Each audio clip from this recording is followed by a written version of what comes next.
E por falar em tempo, vamos atualizar para o tempo de combate ao coronavírus, né? Que algumas pessoas acabam se aproveitando da situação e se aproveitam de forma maldosa para aplicar golpes, né? E aí a gente tem que ficar de olho, sobretudo na internet. As pessoas estão mais em casa, mas nem por isso os criminosos deixam de atuar, né? Principalmente no WhatsApp. Para nos dar dicas, né, nos esclarecer aí como identificar esses golpes, né, essas maneiras aí de enganar as pessoas, a gente conversa com um especialista em mídias digitais, Leandro Valente, está aqui com a gente no Tarde News e vai nos ajudar a entender um pouco sobre esse assunto. Leandro, obrigado pela sua presença, uma boa tarde. Boa tarde, obrigado, Marco Antônio. Leandro, os criminosos não param, né? O pessoal está de quarentena, está em casa, isolamento social, mas para golpe, para criminoso, isso não é impedimento.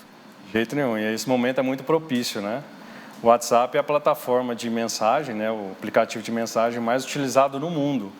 Então a gente tem que ficar atento para não cair em golpes. E muitos golpistas estão aproveitando essa situação do coronavírus, que está todo mundo conectado, para ludibriar as pessoas e roubar os dados. Né? Para você ter uma ideia, Marco Antônio, em janeiro tinha 16 mil registros de domínios relacionados à palavra coronavírus. E hoje já passa dos 300 mil domínios registrados. Né? Então aumentou mais ainda, né, os riscos, né, de pessoas tentando fazer isso. Então as pessoas têm que ficar muito atentas para não cair nesses golpes. O que eles costumam falar, por exemplo, as mensagens elas têm características muito parecidas. É sempre prometendo um benefício a um simples clique. Então pode ser um teste em casa para o Covid-19, pode ser uma assinatura gratuita de uma plataforma de série, pode ser uma mensagem do banco falando que tem um dinheiro disponível para saque, né? E também até doação de álcool em gel. Então, tem que realmente ficar atento para não cair nesses golpes. Para quem é especialista é até mais fácil identificar nessas falhas. Mas é aquela pessoa leiga, né? A dona de casa, né? O pai de família que está ali também nesse período de isolamento, até de cabeça quente, preocupado. O que essas pessoas podem fazer para identificar que determinada situação não é nada benéfica e sim se trata de um golpe de algo maldoso? Bom, a primeira coisa é atenção. Sempre quando alguém compartilhar alguma mensagem, prestar atenção se essa mensagem tem um link. Porque normalmente o que acontece é quando a pessoa clica nesse link, ela vai para um site e nesse site é solicitado os dados dessa pessoa. Então, de forma alguma, passe dados pessoais, nem contas bancárias, nem nada. E tem um ponto também, um outro risco grande, né, em relação à instalação de aplicativos. Então, o grande problema é que quando a pessoa instala aplicativos vindo dessas fontes desconhecidas, o celular da pessoa é imediatamente bloqueado e o hacker solicita uma quantia de dinheiro para devolver as informações do celular. Leandro, você falando aí da questão dos aplicativos, né? Tem aí uma polêmica agora com o aplicativo Zoom e por esses dias a gente até aqui reduzindo o fluxo de trabalhadores na empresa, a gente fez uso daquele aplicativo Zoom. E parece que esse aplicativo não é muito seguro. Então, eu até dei uma olhada hoje nessa informação. Teve um problema do Zoom, mas parece que foi um caso interno da própria Anvisa, não foi um caso geral das pessoas. A plataforma já se pronunciou, ela já atualizou o aplicativo, ela já tomou as devidas providências para deixar as informações muito seguras. Porque como ela estava, para você ter uma ideia, Marco Antônio, eles estavam com uns 10 milhões de clientes no mundo todo. E praticamente do dia para a noite aumentou para 200 milhões de clientes. Então foi um salto muito grande. E a nível de mercado, ela hoje se tornou a líder de mercado nesse segmento de videoconferência. Então acaba chamando mais atenção, as pessoas começam também a dar um jeito de criticar, apontar algumas coisas.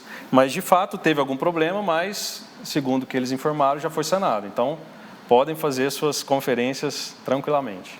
Tranquilizado, então, quanto ao Zoom. Aí a gente volta para uma outra questão, né? A gente falando de Anvisa, falando de saúde agora. Hoje o governo, então, deu o calendário ali dos pagamentos desse auxílio emergencial, nesse Corona Voucher. E já tem golpista também preparadíssimo, né? Com isso, ali como você disse, clique aqui, benefício tal, benefício aqui e ali, muito simples. Como identificar aquele cadeadinho lá do lado esquerdo do computador é o suficiente? Não é suficiente, Marco Antônio. Hoje os hackers eles estão bastante evoluídos nesse ponto, eles estão espertos, né? Então, só o fato de ter cadeado não é suficiente para confiar naquele site. A primeira coisa é saber se essa fonte é conhecida ou desconhecida. Normalmente, o domínio costuma ter um nome um pouco diferente. Mas o mais importante é evite ao máximo, se você tiver a mínima dúvida, em clicar nesses links. Porque aí você corre o risco de ter a sua conta rastreada pelos hackers, né? E eles podem bloquear o seu aparelho e depois solicitar resgate.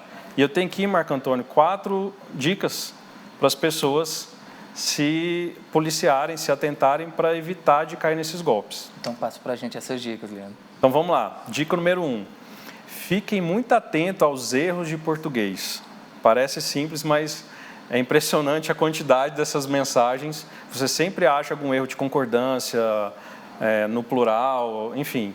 Esse é um dos itens. Um outro ponto, evite ao máximo clicar nesses links. Sempre que alguém compartilhar com você, verifique, comente com outra pessoa, conversa antes de sair clicando em todos os links que são compartilhados no WhatsApp.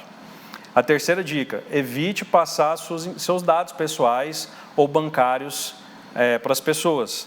Principalmente quando vier um desconhecido, que aconteceu inclusive essa semana, da pessoa que solicitou instalar o WhatsApp no aparelho desse golpista. E aí manda uma mensagem para a pessoa informando que deu um problema aqui, só confere para mim um código que está aí no seu celular. Se você passar esse código para essa pessoa, ela rouba o seu WhatsApp. Então fique atento a isso. E o quarto e última dica é, não instale aplicativos de fontes desconhecidas de forma alguma, para evitar esse risco de você ter seu celular bloqueado e depois o hacker solicitar uma quantia de dinheiro. Então, se atentando a isso, você reduz muito o risco de cair nesses golpes. Então, estando lá na Play Store, na Google Play, não é garantido a segurança? Não é garantido. Mesmo se estiver no Apple Store, no Google Play, alguns golpistas, hackers ainda conseguem colocar o aplicativo lá. Isso não é suficiente. Tem que ficar atento, sempre desconfie quando vem uma mensagem, o banco solicitou aqui ou disponibilizou para você R$200, R$500, R$1.000. Aquela coisa, né? Quando a esmola é demais, o santo desconfia. Então, fique atento. A atenção nunca é pouco nesse momento. Tá certo. Leandro, obrigado pela sua presença. Uma ótima semana para você, um excelente mês de abril. Obrigado.